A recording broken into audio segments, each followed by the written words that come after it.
You're watching South Asian Newsland, and here are the top stories we are tracking for you on Wednesday, the 15th of October. BRICS an attack on dollar. Tariffs made nations drop out of bloc, claims Trump. Canada stressing domestic security in India dealings, says Foreign Minister. And over 15 killed as fresh fighting breaks out on Pakistan-Afghanistan border.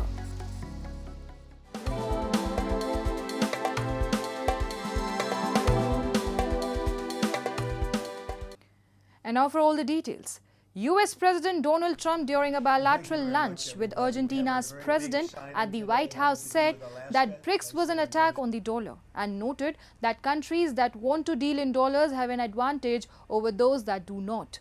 He categorically asserted that the US will impose tariffs on countries that wish to join the bloc. I told anybody that wants to be in BRICS, that's fine, but we are going to put tariffs on your nation. Everybody dropped out. They are all dropping out of BRICS, Trump claimed. The grouping, originally formed by Brazil, Russia, India and China, now includes South Africa, Egypt, Ethiopia, Iran, UAE and Indonesia, making it a 10-member grouping. Trump has previously labelled BRICS as a coalition of countries working against US interests. However, India's position on the dollar remains clear. In response to rising speculation, Foreign Minister S. Jaishankar has emphasized that India has no intention of challenging the dollar's global role and that the country's relations with the United States are at their best.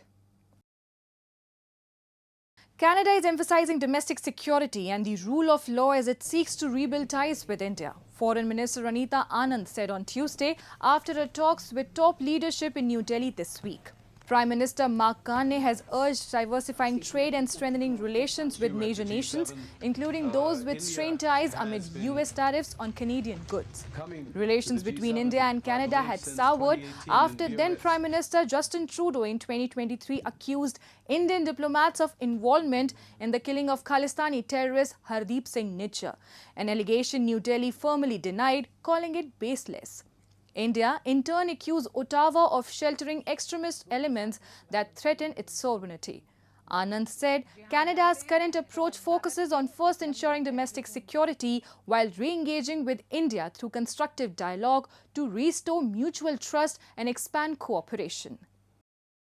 From a Canadian standpoint, we consider it extremely important to protect the domestic population from foreign interference, from transnational repression, and from any contravention of the criminal code or the rule of law on Canadian soil. That is a priority not only for me as Minister, but for our entire government, including the Minister of Public Safety, as well as the Prime Minister himself. India and Canada agreed on Monday to revive ties, pledging to collaborate on critical minerals, trade and agriculture, a joint statement said. India is Canada's top source of temporary foreign workers and international students, but a backlog of applications has built up since Trudeau's allegations in 2023. We are very keen to support Canadian academic institutions and their desire for additional students internationally. And in particular, what we stressed yesterday was the importance of Indian students in Canada. At least 18 people were killed as fresh clashes erupted between Pakistani and Afghan forces along their volatile border on Wednesday. Pakistan said 6 paramilitary soldiers died after militants attacked near Chaman, while the Taliban claimed more than 12 Afghan civilians were killed when Pakistani forces launched strikes across the frontier. Fighting reportedly lasted 5 hours, with both sides blaming each other for the escalation. The Taliban asserted it had captured Pakistani posts and destroyed military facilities, a claim Islamabad rejected. Tensions have soured since Pakistan accused the Taliban of harboring militants responsible for cross-border attacks, a charge Kabul denies. The renewed violence, the worst since the Taliban's 2021 takeover, has halted trade, stranded trucks and drawn concerns from China, Russia and the US. The clashes also come amid Afghan Foreign Minister Amir Khan Muttaqi's visit to India, which announced plans to reopen its embassy in Kabul. Moving on. In Pakistan-occupied Jammu and Kashmir, residents continue to demand justice for those killed during recent protest. Despite a government agreement, locals remain doubtful about real change on the ground. We have a report. Recently, Pakistan-occupied Jammu and Kashmir witnessed massive protests under the leadership of Joint Awami Action Committee. Various sections of society participated against the government's negligence and ineffective policies. Protesters were also concerned about their basic rights and facilities, which were continuously suppressed by the POJK government.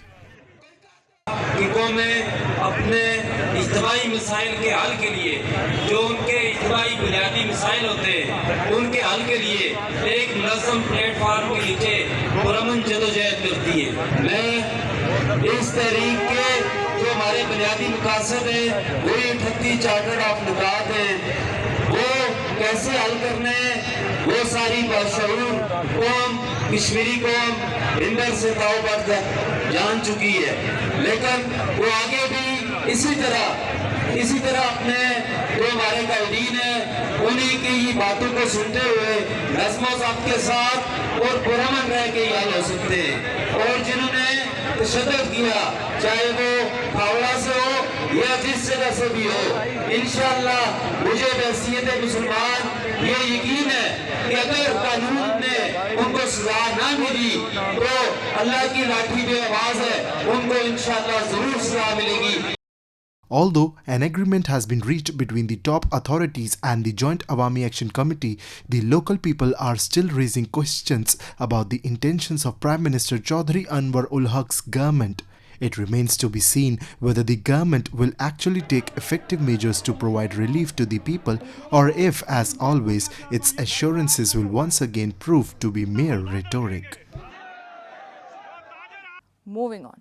Former Prime Minister of Nepal, Sher Deuba, has demanded security assurance from the interim government for the upcoming elections in March next year, as he appeared for the first time in public on Tuesday after the Gen Z revolution of September.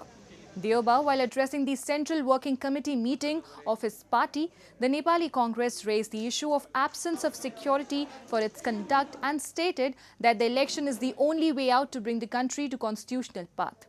The five-time Prime Minister called on the government to boost the morale of security agencies, referring to the September 9 attack on the public as well as private properties. With rising intra-party rift, Deuba also called for unity and encouraged communication with other parties that believe in the democratic system in order to save the constitution.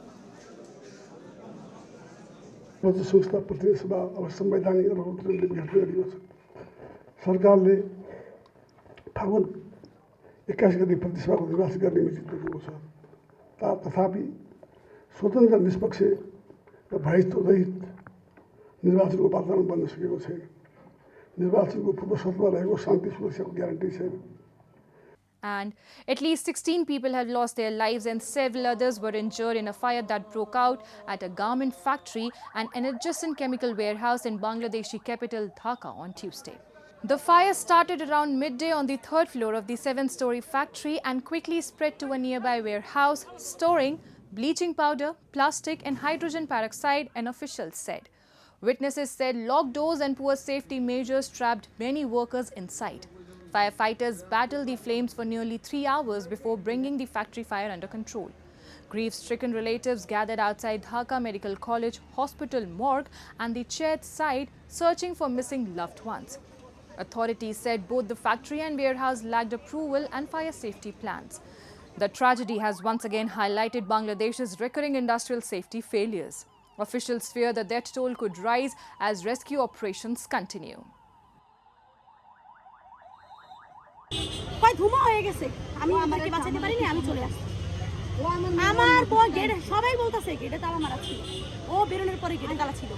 কেন গেটে তালা ছিল এটা বড় প্রশ্ন। গেটে তালা না হলে কিন্তু পোলাপান বের হয়ে যেত, কারণ পাশের ঘরটিতে আগুন লাগছিল। ওদের ফ্যাক্টরিতে কিন্তু নয়, ওখান থেকে সিটটা দিতে তারা বের হয়ে যেত। And that's all in tonight's edition. We will see you same time tomorrow. Till then, good night.